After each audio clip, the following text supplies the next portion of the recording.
Қаңғыбас иттер қаптап кетті, адамдарды тістеп жүр. Мына кадрларға қарайық, иттердің бірінші тобы, екінші тобы, үшінші тобы клан-кланымен бөлініп алған.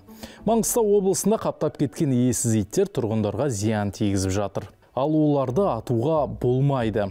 Заңмен тыйым салынған. Жаңа заң бар. Қаңғыбас иттер әсіресе мектептің алдында көптеп жүреді екен.